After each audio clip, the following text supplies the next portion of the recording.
नमस्कार दोस्तों, मैं हूं पुनीत और आप सुन रहे हैं प्रोग्राम कम्युनिटी कलर्स रेडियो उड़ान पर। और इस वक्त बज चुके हैं रात के 9 दिन शुक्रवार और कम्युनिटी कलर्स में आप सभी का हार्दिक स्वागत और अभिनंदन है।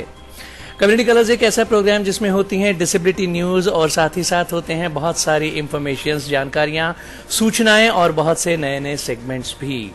फिलहाल न्यूज़ बुलेटिन आप प्रोग्राम कम्युनिटी कलर्स में सुनते हैं जिसमें होती हैं डिसेबिलिटी न्यूज़ और बहुत जल्द हम आपके लिए कोई ना कोई नया सेगमेंट लेकर हाजिर हो जाएंगे प्रोग्राम में।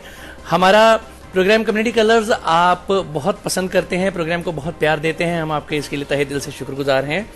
हम आपसे ये कहते रहते हैं कि अगर आप किसी तरह का कोई सेगमेंट इस प्रोग्राम में चाहते हैं तो आप हमें सजेशन दिया करें, सुझाव दिया करें ताकि हम उन्हें अपने इस प्रोग्राम में इम्प्लीमेंट कर सकें। बहरहाल रेडियो उड़ान सुनने के लिए आप हमारी वेबसाइट विजिट कर सकते हैं www.radioudan.com, जहां पर हमारे वेब पेज पर भी प्ले बटन प्रेस करके आप रेडियो उड़ान सुन सकते हैं। और वैसे प्ले स्टोर और ऐप स्टोर दोनों पर हमारी ऐप्स अवेलेबल हैं और बहुत सारे थर्ड पार्टी प्लेटफॉर्म्स पर जैसे गूगल और एलेक्सा, एप्पल और यहां तक कि रिनोवा म्यूजिक पर भी हमारी रेडियो उड़ान स्ट्रीमिंग अवेलेबल है और ट्यून इन पर भी आप रेडियो उड़ान सुन सकते हैं। हमारा फेसबुक पेज लाइक करें, हमारे ट्विटर को फॉलो करें, हमारा यूट्यूब चैनल सब्सक्राइब करें, हमारे व्हाट्सएप ग्रुप्स को ज्वाइन करें। प्रोग्राम कम्युनिटी कलर्स आप सुन रहे हैं मेरे यानी पुनीत के साथ। बिना देर किए सबसे पहले आइए सुन लेते हैं न्यूज हेडलाइंस। वैदिक मंत्रोच्चारण से विशेष बच्चों के इलाज में मिल रही है मदद। दक्षिण गोवा के सांसद सर डीन्हा ने 10 मिनट देरी से कार्यक्रम में पहुंचने के लिए एक विकलांग लाभार्थी को बाइक देने से कर दिया इनकार। शासकीय दृष्टि एवं श्रवण बाधित उच्चतर माध्यमिक विद्यालय का सफाई कर्मचारी ही फैला रहा है गंदगी। दृष्टि बाधित स्कूल के टीचर बैठे भूख हड़ताल पर। राधा कृष्ण अकेडमी में पार्ट टाइम टीचर के लिए रिक्ति की घोषणा। सुनेंगे मुंबई हाईकोर्ट में हुआ एक सरकारी कर्मचारी के स्थानांतरण माने के ट्रांसफर का केस। जापान में कंपनियां अप्रैल 2024 से होंगी विकलांग लोगों को समायोजित करने के लिए बाध्य। विकलांग व्यक्तियों के लिए व्हाट्सएप को आंका गया है अत्यधिक सुलभ। सुनेंगे वायरल वीडियो पर एक अपडेट। ओडिशा में विकलांगों की लगभग 50% आबादी है साक्षर। तमिलनाडु में नान मधुवलन योजना 2023 का पंजीकरण, पात्रता और चयन की शुरुआत। चेन्नई रेलवे स्टेशन हो गया है साइलेंट, लेकिन इसके खिलाफ एक्टिविस्टों ने उठाया है कदम। न्यूज हेडलाइंस के बाद बारी डिटेल्ड न्यूज बुलेटिन की, लेकिन उससे पहले छोटा सा ब्रेक के बाद वापस आएंगे। सुनते रहिए programme community colours only on radio Udaan, a flight of life. Hello from Hidden Voices. One vision, one voice. And that has led to more than 1,000 hidden voices getting together to empower visually impaired and economically challenged children and adults across India by opening up the world of books to them. Hidden Voices is a unique reading charity founded by Miss Devi Krishna and co-founded by Miss Maitreyi Rajdev on 28 April 2019.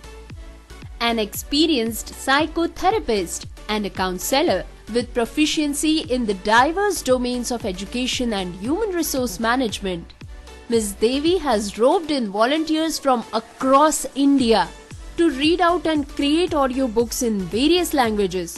With Mr. Sudhish P. as a partner and Ms. Cincy Thomas as its president, Hidden Voices now has a total of more than 1,500 in-house readers and is linked with many clubs from JNU, Pune and South India, which gives it more than 3,000 readers. It has volunteers as young as 5 years to as experienced as 82 years. The readers are divided into groups according to age and the language chosen. Hidden Voices has now a steady inventory of books both informative and fictional in almost 20 languages. The audiobooks have been utilized by various institutions and groups like Fergusson College Pune, Lit the Light, Duty, Madras Club, etc. More than 50,000 lives have been touched and enriched by this program. For more information, send us an email on hiddenvoices2020@gmail.com. Programme में आप सभी का स्वागत। Detailed news bulletin जारी है। Welcome again to the programme community colours. दोस्तों, आज की हमारी पहली न्यूज विकलांग बच्चों के लिए खास मददगार साबित हो सकती है। ये न्यूज है चेन्नई से, जहां पर विशेष आवश्यकता वाले बच्चों पर कुछ समय के लिए मंत्रोच्चारण करने से इलाज में मदद मिली है। जब विकलांग बच्चे कुछ समय के लिए बीथोवेन या मोजार्ट का म्यूजिक सुनते हैं तो वे बेहतर वर्क कौशल दिखाते हैं। दुनिया भर के विभिन्न शोधकर्ताओं और संगठनों ने विशेष बच्चों पर संगीत के उपचारात्मक पहलुओं को मान्यता दी है। अमेरिकन म्यूजिक थेरेपी एसोसिएशन ने माना है कि संगीत का लयबद्ध घटक ऑटिज्म से पीड़ित व्यक्तियों की संवेदी प्रणालियों को परिष्कृत करता है। चेन्नई के मीडियम चैरिटेबल ट्रस्ट के सचिव सुश्रुत बढ़े, जो विशेष जरूरतों वाले बच्चों के लिए चिकित्सीय हस्तक्षेप के रूप में वैदिक मंत्रों का उपयोग करते हैं, उन्होंने कहा है कि प्रमुख पैमाने में मोजार्ट की सोनाटा की इस उद्देश्य के लिए दुनिया भर में अच्छी तरह से मान्यता प्राप्त पढ़ाइयाँ हो चुकी हैं, लेकिन उनके शोध पत्र विशेष आवश्यकता वाले बच्चों के लिए वैदिक चिकित्सीय वैदिक मंत्र पर हस्तक्षेप करते हैं। उन्होंने अपने शोध कार्य में भगवद गीता में पोषण संबंधी मनोरोग अवधारणाओं पर मैंगलोर में विश्व संस्कृत सम्मेलन में पुरस्कार भी जीता था।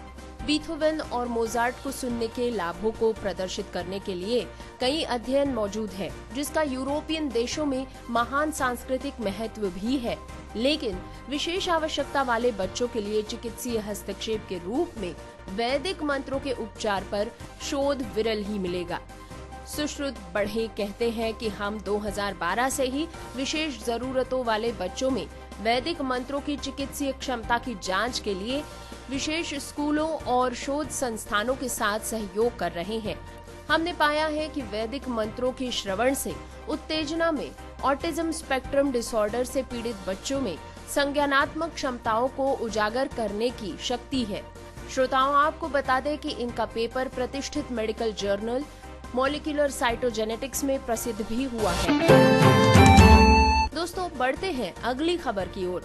इस खबर में हम सुनेंगे कि कैसे दक्षिण गोवा के सांसद ने एक विकलांग लाभार्थी को केवल 10 मिनट देरी से आने की वजह से उसे मिलने वाली बाइक देने से इनकार कर दिया।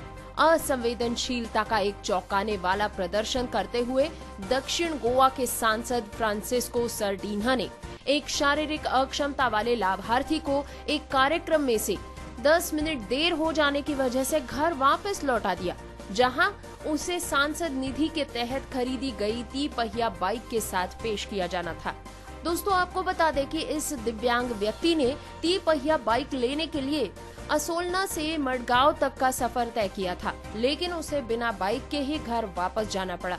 हालांकि उनका ये अपमान यहीं खत्म नहीं हुआ, उन्हें तस्वीरों के लिए संशोधित बाइक पर बैठने के लिए भी कहा गया, ये जानते हुए कि वे इसे घर नहीं ले जा पाएंगे।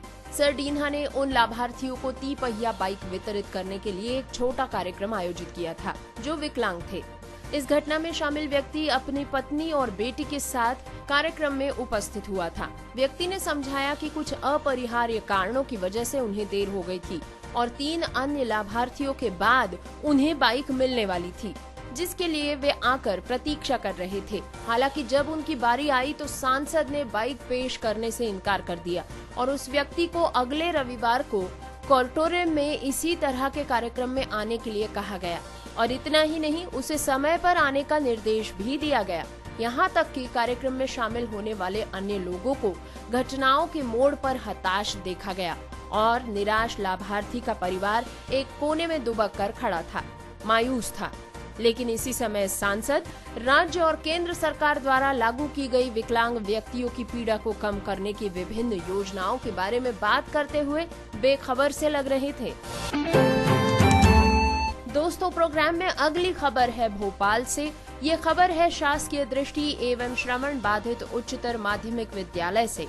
यहाँ पर एक दिव्यांग छात्र के साथ सफाई कर्मचारी द्वारा कुकृत्य करने का मामला सामने आया है। माना जा रहा है कि ये सफाई कर्मचारी कई दिनों से इस छात्र के साथ कुकृत्य करता चला आ रहा है। छात्र के द्वारा ये बात किसी को भी बताने पर सफाई कर्मचारी उसे मारने की धमकी दे रहा था। जब छात्रों को रोते हुए उसके साथी छात्रों ने देखा तो इसी समय उसकी जानकारी उन्होंने प्रबंधक और पुलिस को दे दी। स्कूल प्रबंधन ने ये पता चलते ही साथी छात्रों को चुप करा दिया कि इसमें सफाई कर्मचारी शामिल था।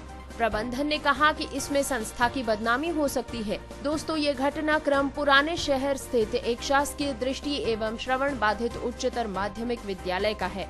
इस मामले में एसीपी उमेश तिवारी का कहना है कि पुलिस ने कुकर्म पॉक्सो एक्ट के तहत केस दर्ज करके आरोपी को गिरफ्तार कर लिया है। वहीं एक छात्र ने बताया है कि दोपहर को लगभग 4:30 बजे छात्रावास में कमरे के पास जाने के बाद उसे अपने मित्र की रोने की आवाज आने लगी। उसने तुरंत ही अपने साथियों को इकट्ठा किया और सभी ने मिलकर सफाई कर्मचारी ललित वर्मा को गलत काम करते हुए पकड़ लिया। इस बात की जानकारी उसने स्कूल के शिक्षकों को फोन पर भी दी। शिक्षक ने जब पीड़ित छात्र से बातचीत की तो उसने बताया कि उसके साथ ये गलत काम सफाई कर्मचारी ने किया है। इसके बाद शिक्षक ने ही विद्यालय प्रबंधन और पुलिस को फोन लगाकर छात्र के साथ हुए कुकृत्य के बारे में बताया। छात्र ने बताया है कि प्रबंधन ने उससे कहा है कि स्कूल की बात अंदर ही रहनी चाहिए, स्कूल की बदनामी नहीं होनी चाहिए। इससे प्रबंधन ने मामला दबा दिया, जिसकी वजह से बच्चा सख्ते में आ गया। साथ ही छात्रों ने रोते हुए छात्र का वीडियो भी बनाया है। मामले को लेकर हड़ताल पर बैठे व्याख्याता मोहम्मद इरफान ने बताया कि शाम से ही पूरा छात्रावास एक चौकीदार के भरोसे हो जाता है। ये वार्डन 2 से 3 बार निलंबित भी किए जा चुके हैं। एक बार 2 बच्चे छात्रावास से भाग गए थे। दोस्तों, एक और अन्य खबर भोपाल से ही। परी बाजार स्थित शासकीय दृष्टि व श्रवण बाधित उच्चतर माध्यमिक विद्यालय के दिव्यांग टीचर मोहम्मद इरफान ने कलेक्टर कार्यालय में सोमवार से भूख हड़ताल करने की घोषणा की है। उनका आरोप है कि सामाजिक न्याय और विभाग द्वारा संचालित आवासीय अधीक्षिका प्रभा सोमवंशी के द्वारा उन्हें और उनके क्लास के बच्चों को प्रताड़ित किया जा रहा है। उन्होंने इसकी शिकायत कलेक्टर कार्यालय में आयोजित जन सुनवाई, सीएम हेल्पलाइन, सामाजिक न्याय विभाग, निःशक्तजन आयुक्त सहित कई फोरम में शिकायत की है, लेकिन अभी तक किसी भी तरह का समाधान नहीं हुआ है। यहाँ तक कि उनकी सीआर तक खराब की गई, जिसका प्रकरण वे कोर्ट से जीत चुके हैं। दोस्तों, आइए सुनते हैं एक रिक्ति की घोषणा। राधाकृष्ण अकेडमी में पार्ट टाइम टीचर के लिए आवेदन लिया जा रहा है। हिस्ट्री, पॉलिटिकल साइंस और इंग्लिश के लिए यहाँ पर पार्ट टाइम टीचर के लिए रिक्तियाँ घोषित की गई है। आवेदन के लिए लिखित नियम के अनुसार व्यक्ति ग्रेजुएशन पास होना अनिवार्य है। दिव्यांग तथा दृष्टिमान सभी लोगों का आवेदन स्वीकार किया जाएगा। इसके लिए आपको 100 रुपए की एक फॉर्म की राशि भरनी होगी और एक गूगल फॉर्म भरना पड़ेगा, जिसके लिए आप संपर्क कर सकते हैं 70031766569 पर। याद रहे, कॉन्टैक्ट ऑन 7003176569। दोस्तों, आइए ले चलते हैं आपको बम्बई के उच्च न्यायालय की तरफ, जहां पर हाल ही में एक सरकारी कर्मचारी के तबादले के आदेश को खारिज कर दिया गया, जब उसने पीठ को सूचित किया कि वो अपने मानसिक रूप से विकलांग भाई की देखभाल करने के लिए अकेला जिम्मेदार है।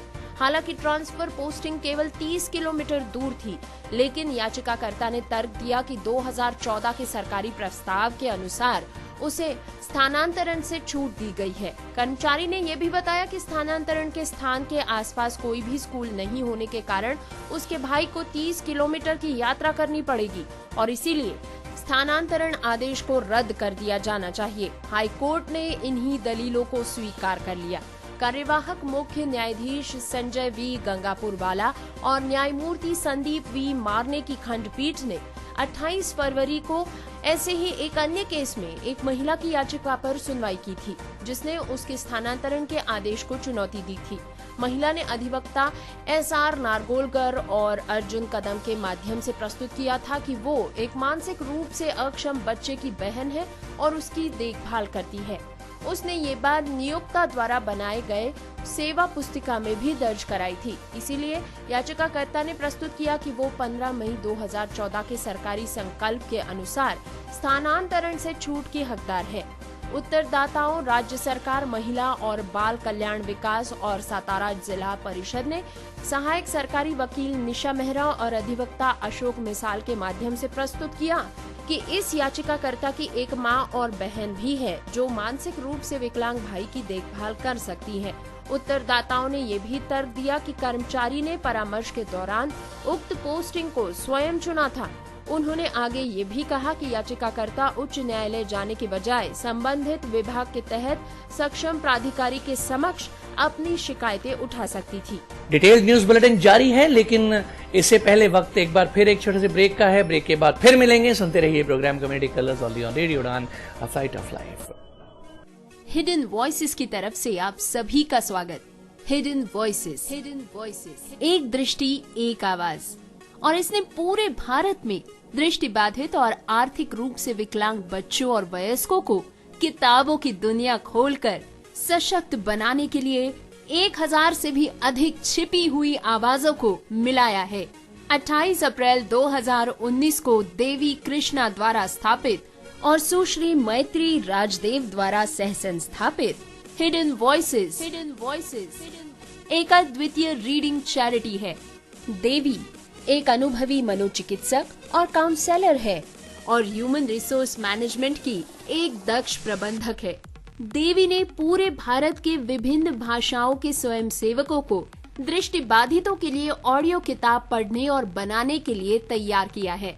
एक भागीदार के रूप में श्री सुधीश पी और इसके अध्यक्ष के रूप में सुश्री सिंसी थॉमस के साथ हिडन वॉइसेस के अब कुल 1500 से भी अधिक इन हाउस पाठक है और ये JNU, पुणे और दक्षिण भारत स्थित कई क्लबों से जुड़ा हुआ है, जिसके चलते अब हिडन वॉइसेस के पास 3000 से भी अधिक पाठक है। इसमें सबसे छोटे पाठक 5 साल की उम्र से लेकर सबसे बड़े पाठक 82 साल के अनुभव वाले स्वयंसेवक है। पाठकों को उम्र और चुनी गई भाषा के अनुसार ग्रुप्स में बांट दिया जाता है। हिडन वॉइसेस के पास अब लगभग 20 भाषाओं में जानकारी पूर्ण और काल्पनिक दोनों ही तरह की पुस्तकों की एक सूची तैयार है। इन ऑडियो पुस्तकों का उपयोग विभिन्न संस्थानों और समूहों जैसे कि Fergusson college Pune, lit the light, Dyuti, Madras club आदि द्वारा किया गया है। इस कार्यक्रम ने 50,000 से भी अधिक लोगों की जिंदगी को समृद्ध बनाया है। अधिक जानकारी के लिए हमें ईमेल करें hiddenvoices2020@gmail.com पर। प्रोग्राम में आप सभी का स्वागत। डिटेल्ड न्यूज बुलेटिन जारी है। दोस्तों, आइए इसी खबर के साथ आपको ले चलते हैं सीधे टोक्यो, जापान। जापान सरकार ने हाल ही में एक फैसला किया है जिसमें कहा गया है कि जापान अप्रैल 2024 से विकलांग लोगों की सहायता के लिए आवश्यक सेवाएं और बुनियादी ढांचा प्रदान करने के लिए कंपनियों को कानूनी रूप से बाध्य करेगा, ताकि ये सुनिश्चित किया जा सके कि वे व्हील चेयर के लिए स्प्लोड एक्सेस पॉइंट जैसे उपाय स्थापित करें।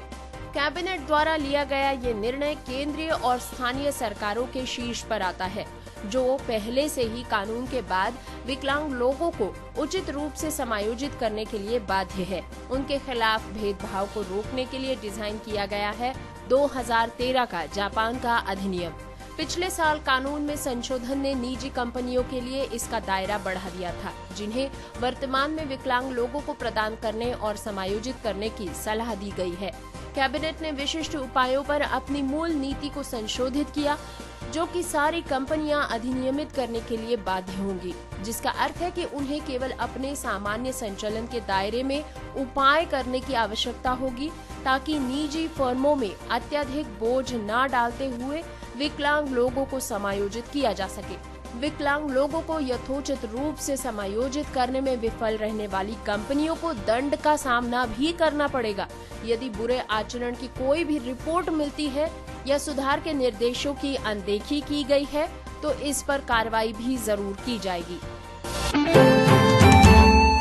दोस्तों, अब न्यूज में बारी है आपके और हमारे favourite social media platform WhatsApp की। Web content accessibility guidelines WCAG के आधार पर टॉप 10 पहचाने गए एप्लीकेशंस को उच्च एक्सेसिबिलिटी, मॉडरेट एक्सेसिबिलिटी और लो एक्सेसिबिलिटी वाले एप्स के रूप में रेट किया गया था। इसमें व्हाट्सएप को सबसे उच्च पहुंच वाले एकमात्र ऐप के रूप में रेट किया गया है। मैसेजिंग, ऑनलाइन भुगतान, परिवहन, ई कॉमर्स और खाद्य वितरण जैसी श्रेणियों में लोकप्रिय ऐप्स का मूल्यांकन करने वाली making the digital ecosystem disabled friendly इस शीर्षक वाली एक हालिया रिपोर्ट के अनुसार व्हाट्सएप को विकलांग व्यक्तियों के लिए भारत का सबसे सुलभ ऐप दर्ज किया गया है। iSTEM और मिशन एक्सेसिबिलिटी के साथ विधि सेंटर फॉर लीगल पॉलिसी ने भारत में सबसे व्यापक रूप से उपयोग किए जाने वाले ऐप्स में से 10 ऐप्स की एक्सेसिबिलिटी का अपनी तरह का पहला एक साक्ष्य आधारित मूल्यांकन किया। इसमें व्हाट्सएप एकमात्र ऐप के रूप में उभरा है जिसे web content accessibility guidelines WCAG के आधार पर अत्यधिक सुलभ के रूप में रेट किया गया, जो ये निर्धारित करने के लिए विश्व बेंचमार्क के रूप में काम करता है कि क्या और किस हद तक एक वेबसाइट अक्षम अनुकूल है। रिपोर्ट में ऑडिट किए गए अन्य ऐप्स में शामिल थे PhonePe, Paytm, Swiggy, Zomato, Amazon, Flipkart, Telegram, Uber और Ola. Web content accessibility guidelines के आधार पर शीर्ष 10 पहचाने गए एप्लीकेशंस को 3 कैटेगरीज में रेट किया गया था। इन श्रेणियों के लिए सीमाओं का स्तर मानदंडों के हिसाब से रखा गया, जिसमें संख्या के आधार पर इनका स्तर निर्धारित किया गया। इसमें लो एक्सेसिबिलिटी 30 के नीचे होती है, मॉडरेट एक्सेसिबिलिटी 30 से 60 के दरमियान होती है और 60 से ऊपर अंक दिए जाते हैं उच्च एक्सेसिबिलिटी वाले एप्लीकेशन को। इसी प्रकार से 60 से भी अधिक अंक प्राप्त किए व्हाट्सएप मीटिंग ने और इसीलिए इसे उच्च पहुंच वाले एकमात्र ऐप के रूप में रेटिंग किया गया है। दोस्तों, प्रोग्राम में अब बारी है वायरल वीडियो के बारे में चर्चा करने की। नहीं है दोनों हाथ, फिर भी कमाल की है फोटोग्राफी। और ऐसे ही शख्स का आजकल सोशल मीडिया पर एक वीडियो वायरल होते हुए नजर आ रहा है। अक्सर सोशल मीडिया पर ऐसे वीडियो सामने आते हैं जो जिंदगी की छोटी से छोटी और बड़ी से बड़ी मुश्किलों को हिम्मत और काबिलियत से जीने की प्रेरणा दे जाते हैं। कई लोग ऐसे होते हैं जो अपने जीवन के कठिन सफर और चुनौतियों से तंग आकर हार मान जाते हैं, लेकिन कई लोग ऐसे भी हैं जो हजार मुश्किलों के बाद भी डटकर मुस्कुराते हुए अपने पथ पर आगे बढ़ते चले जाते हैं। हाल ही में ऐसा ही एक वीडियो सामने आया है जिसे देखकर आप हौसले और हिम्मत से भर जाएंगे। वायरल हो रहा ये वीडियो एक दिव्यांग शख्स का है जो कि कमाल की फोटोग्राफी करता है। वो अपनी फोटोग्राफी से लोगों के दिल जीत रहा है, लेकिन अचंभे की बात तो ये है कि वीडियो में दिख रहे शख्स के दोनों ही हाथ नहीं है। इसके बावजूद भी उसके काम को देखकर ऐसा लग रहा है कि उसे जिंदगी से कोई शिकायत नहीं है। वीडियो में साफ देखा जा सकता है कि शख्स बिना किसी सहारे और बिना किसी मदद के अपना काम बड़ी ही ईमानदारी और सूझबूझ के साथ कर रहा है। दोस्तों, सोशल मीडिया पर वायरल हो रहा ये वीडियो लोगों को प्रेरणा देने का काम कर रहा है। वीडियो किसी शादी के फंक्शन का लगता है जहां पर ये दिव्यांग शख्स कैमरा थामकर फोटोग्राफी करता हुआ नजर आता है।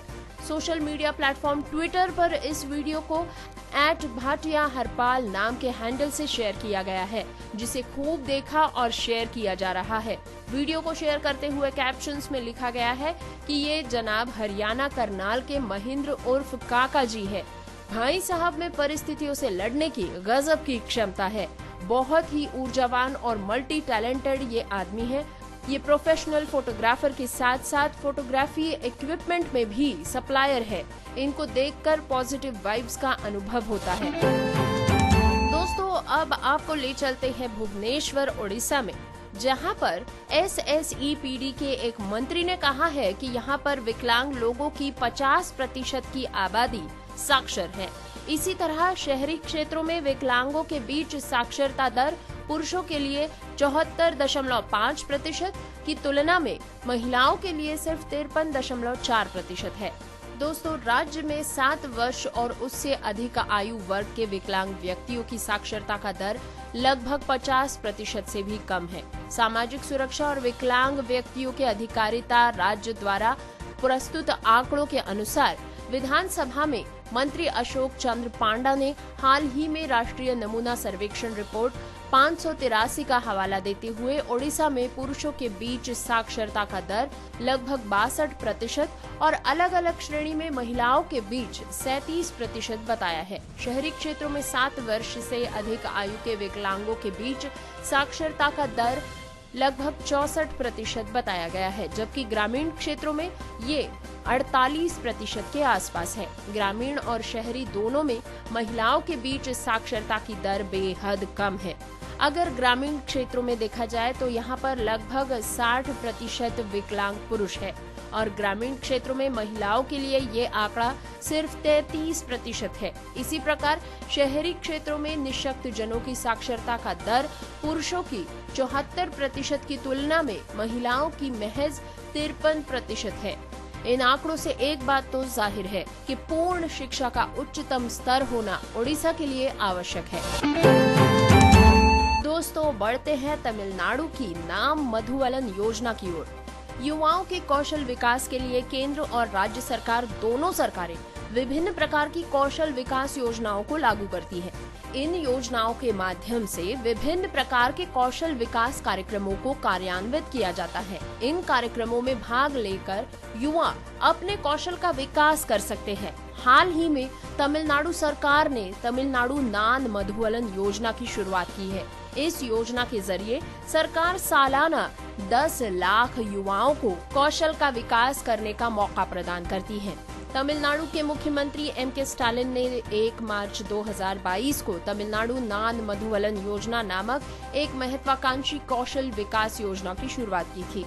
इस योजना के माध्यम से सरकार राज्य भर में सालाना 10 लाख युवाओं को कौशल से लैस करने जा रही है, जो उन्हें देश के हित के लिए उनकी प्रतिभा का एहसास कराने में मदद करेगी।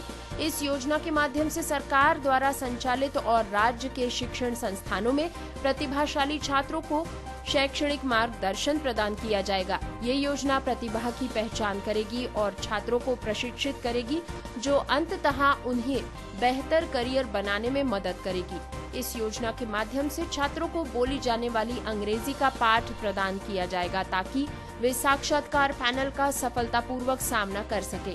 दोस्तों, आपको एक बार फिर याद दिला दे कि तमिलनाडु नान मधुवलन योजना 2023 की पंजीकरण, पात्रता और चयन प्रक्रिया शुरू हो चुकी है। इसके बारे में आप इंटरनेट से अधिक जानकारी प्राप्त कर सकते हैं। दोस्तों, अब बात करते हैं चेन्नई रेलवे स्टेशन की, जो कि हाल ही में भारत का सबसे पहला साइलेंट रेलवे स्टेशन घोषित कर दिया गया है, लेकिन ये विकलांगता के अधिकारों का उल्लंघन करता है। अब इसी मुद्दे में ऑडियो घोषणा को तुरंत रोकने के फैसले को वापस लेने के लिए एक याचिका फाइल की गई है। इस याचिका में लिखा गया है, सबसे पहले हमें चेन्नई रेलवे स्टेशन में ऑडियो अनाउंसमेंट को रोकने के एक तरफा फैसले पर पहुंचने के लिए अपनी कड़ी नाराजगी व्यक्त करनी होगी। इस निर्णय में तर्क का अभाव है और ये आधुनिक न्याय शास्त्र द्वारा समर्थित नहीं है, जिसके लिए बड़े पैमाने पर राज्य को कमजोर क्षेत्र के पक्ष में होना होगा। विकलांग व्यक्तियों के लिए एक ध्वनि पहुंच व्यवस्था RPWD अधिनियम 2016 की परिभाषा के अनुरूप है, जिसमें रेलवे स्टेशन जैसे सार्वजनिक स्थान पर विकलांग व्यक्तियों के लिए वैकल्पिक संचार के सभी रूपों को उपलब्ध कराना अनिवार्य है। जब ऑडियो घोषणा को अस्वीकार कर दिया जाता है तो दृष्टिबाधित सज्जनों और महिलाओं को स्वचालित रूप से रेलवे स्टेशन की मौजूदा सुविधाओं का उपयोग करने के और अपनी यात्रा में व्यवस्था तक पहुंचने के लिए बहुत सारी बाधाओं का सामना करना पड़ता है। इससे ट्रेनों और स्टेशन की अन्य सेवाओं तक पहुंच मिलने में वे विफल हो रहे हैं। उनकी एक्सेसिबिलिटी में इससे कोई इजाफा नहीं हो रहा। साथ ही मानव सहायता के लिए बहुत ही अधिक आधार पर उन्हें निर्भर होना पड़ रहा है। चेन्नई सेंट्रल रेलवे स्टेशन पर उपलब्ध तकनीकी थाली ऑडियो घोषणा से अधिक नहीं है और यहाँ तक कि तकनीकी प्रणाली पर भी निर्भर होने के मामले में सेक्टर तैयार करने की आवश्यकता होगी। इतने अचानक ऑडियो घोषणा को रोकने का ये फैसला मनमानी माना जा सकता है, क्योंकि ये सामर्थ्यवाद और बहुसंख्यकवाद को बढ़ावा दे रहा है।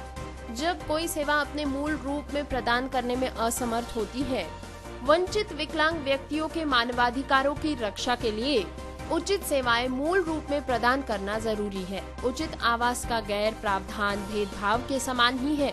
दक्षिणी रेलवे को समझना चाहिए कि ऑडियो अनाउंसमेंट अपने आप में एक बुनियादी सेवा है और उचित आवाज भी है। जब इस सुलभ घोषणा को अस्वीकार कर दिया जाता है तो ये स्वचालित रूप से विकलांग व्यक्तियों पर भेदभाव की कमीशन के लिए योग्य बन जाती है, जिसकी अनुमति विकलांग व्यक्तियों पर RPWD अधिनियम 2016 के अनुसार नहीं है। भेदभाव, बहिष्करण और अस्वीकृति के कारक भेदभाव के लिए बुनियादी है और ऑडियो घोषणा को रोकने के इस निर्णय में इन सभी अवैधताओं को शामिल किया गया है। हाँ, ऑडियो अनाउंसमेंट रोककर चेन्नई सेंट्रल रेलवे स्टेशन को साइलेंट जोन बनाने के इस फैसले को तत्काल वापस लेने की पुरजोर मांग इस याचिका में की गई है। दोस्तों, आपको बता दें कि ये याचिका लिखने में अन्य लोगों के साथ एक्टिविस्ट प्रोफेसर TMN दीपक ने अपना योगदान दिया है। तो डिटेल्ड न्यूज बुलेटिन के बाद हम आपको सिर्फ इतना कहना चाहेंगे कि आपको हमारा प्रोग्राम कैसा लगा, हमें बताइएगा जरूर। अपना फीडबैक जितने तरीके ऊपर पहले हम रेडियो उड़ान सुनने के आपको बता चुके हैं, उनमें से किसी भी तरीके से आप अपना फीडबैक हम तक पहुंचा सकते हैं। अपने फीडबैक हमें जरूर दीजिए ताकि हम इस प्रोग्राम को बेहतर बना सके। बहरहाल अब प्रोग्राम के अंजाम की बारी। प्रोग्राम के आखिर में न्यूज हेडलाइंस एक बार फिर। वैदिक मंत्रोच्चारण से विशेष बच्चों के इलाज में मिल रही है मदद। दक्षिण गोवा के सांसद सर डीन्हा ने 10 मिनट देरी से कार्यक्रम में पहुंचने के लिए एक विकलांग लाभार्थी को बाइक देने से कर दिया इनकार। शासकीय दृष्टि एवं श्रवण बाधित उच्चतर माध्यमिक विद्यालय का सफाई कर्मचारी ही फैला रहा है गंदगी। दृष्टि बाधित स्कूल के टीचर बैठे भूख हड़ताल पर। राधा कृष्ण एकेडमी में पार्ट टाइम टीचर के लिए रिक्ति की घोषणा। सुनेंगे मुंबई हाईकोर्ट में हुआ एक सरकारी कर्मचारी के स्थानांतरण माने कि ट्रांसफर का केस। जापान में कंपनियां अप्रैल 2024 से होंगी विकलांग लोगों को समायोजित करने के लिए बाध्य। विकलांग व्यक्तियों के लिए व्हाट्सएप को आंका गया है अत्यधिक सुलभ। सुनेंगे वायरल वीडियो पर एक अपडेट। ओडिशा में विकलांगों की लगभग 50% आबादी है साक्षर। तमिलनाडु में नान मधुवलन योजना 2023 का पंजीकरण, पात्रता और चयन की शुरुआत। चेन्नई रेलवे स्टेशन हो गया है साइलेंट, लेकिन इसके खिलाफ एक्टिविस्टों ने उठाया है कदम।